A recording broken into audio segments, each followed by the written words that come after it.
Tout ce que je fais pour quelqu'un d'autre, celui que j'éduque, c'est pour son bien.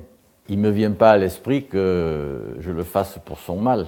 Ce que je fais pour lui, c'est pas neutre non plus. Il y a peut-être des actes qui sont plus graves que d'autres, mais personnellement, ce n'est pas la couleur des murs de la prison qui m'intéresse, hein. Encore que ça compte, hein. C'est est-ce que je dois rester dans la prison? Qu'est-ce qui me pousse, moi, à vouloir agir pour le bien d'un autre?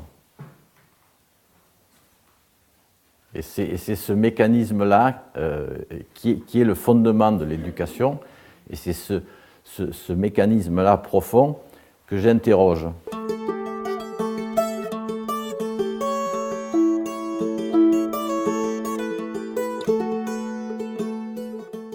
Pourquoi je devrais, et qu'est-ce que ça sous-entend, de vouloir décider à la place d'un autre ce qui est bien pour lui?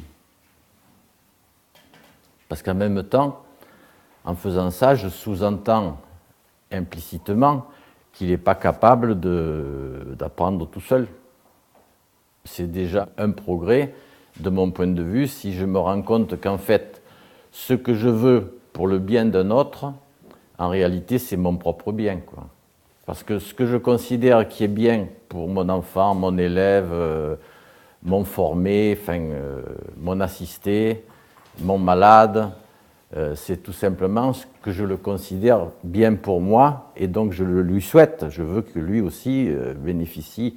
Donc c'est en fait, chaque fois que je veux le bien de quelqu'un, c'est le bien selon ma conception du bien.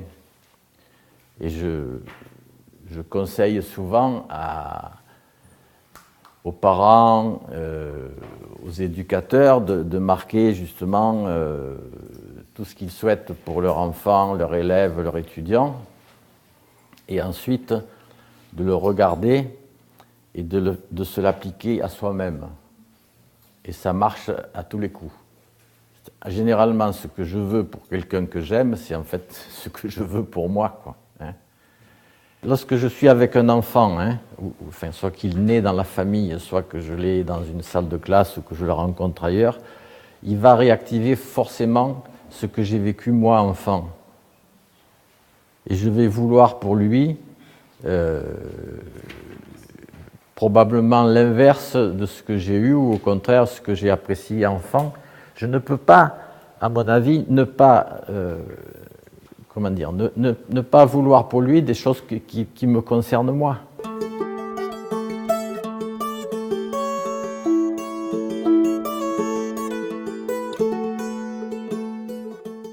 Le bébé d'homme naît inachevé, ce qui n'est pas le cas de bébés de certains animaux qui se relèvent tout de suite et qui sont à peu près prêts à survivre, encore qu'ils ont besoin aussi d'un accompagnement. Et donc, si je laisse un bébé sans soins, il ne survit pas, hein. Alors, il a besoin de soins, mais toute la question est de savoir de quels soins, hein.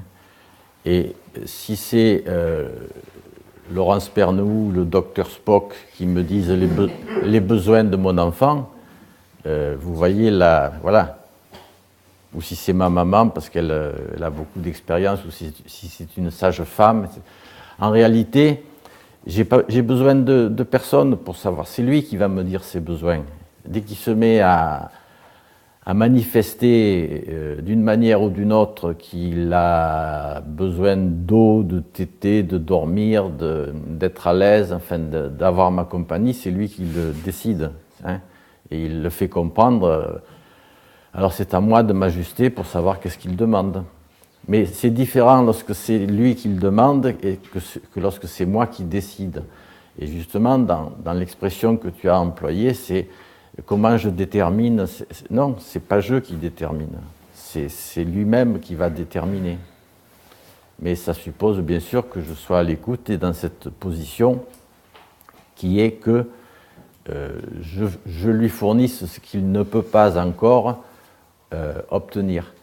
Alors, c'est effectivement à partir de ce fondement et de cette base que je peux justifier après que je contrôle et prends soin des enfants jusqu'à un âge très avancé. Et Ivan Illich appelait les professions déresponsabilisatrices, notamment la profession des enseignants, la profession des soins de santé, la profession des assistants sociaux, c'est-à-dire tous ces gens des experts, toutes ces professions qui prennent les décisions à la place des autres.